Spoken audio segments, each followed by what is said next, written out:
Philosophy of Hope has been an amazing addition to our programming. Not only is it one of our major fundraisers where we're able to raise the funds to be able to offer the programs that we do throughout the year, but the meaning behind it. You know, everybody who participates is passionate about the cause of Jana Marie Foundation and the work that we do. And the musicians have become like our family, which is, you know, really special to be able to just continue strengthening those bonds that we have made. So this was my first time experiencing the Philosophy of Hope concert and being a part of it as an employee of this organization.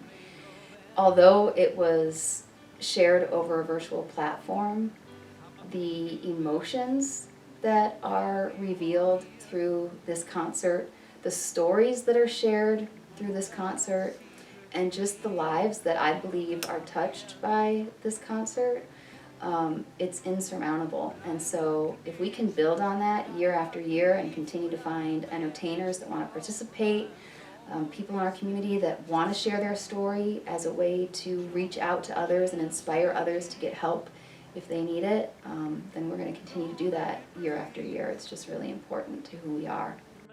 I am the father of Jana Marie and also the father of Marissa Vasari, who is the founder and president of Jana Marie Foundation. Jana loved music, and that was a big part of her life, and we always played music, and music was a big part of our family life as well. So it's a great connection to Jana. Second, we were fortunate to meet Ken Baxter, who has been kind of the musical spearhead behind all of this, and Ken lost his son Alex to suicide as well, so we share that bond. I can tell you 100 stories about my son Alex. I've told them over and over again. The truth is, though, the story of my son ended when he was 20 years old.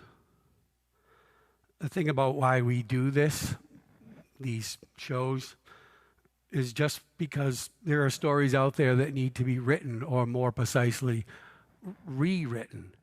Maybe we can work this thing out.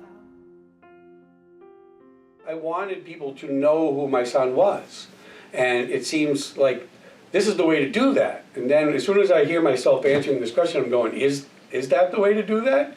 Do I have any right putting my son's life, who died of suicide, now that becomes his legacy? This has been something I've been struggling with. Like I fit in.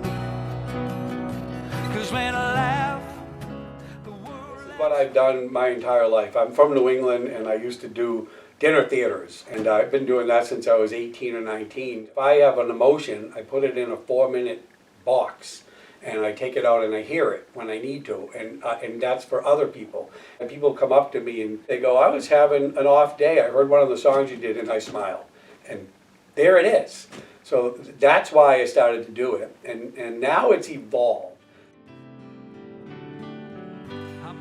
Mental health is not something to be taken lightly, and something to keep in mind of, and you know, not necessarily everyone thinks about, when they think of your overall health, they think that you have to take care of your mental health too.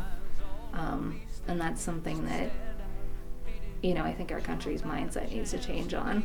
I think the Jana Marie Foundation makes it a little bit easier for people to reach out and to, you know, but it still has a bad stigma in our society. But I think they're doing a great job as far as reaching out to people and getting them to seek help.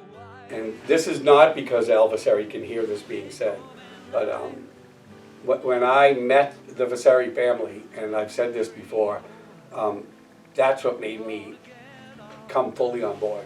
I've always done charities, especially since I lost my own son to suicide. And you think that's motivation enough? And it is, but this particular foundation is, when I met him, I said, I'll do whatever this man asks for as long as he asks, for as long as I can perform. I'm 11 years removed or so from my son's death, and it's the same. Some days I wake up and it's like it happened 20 minutes ago.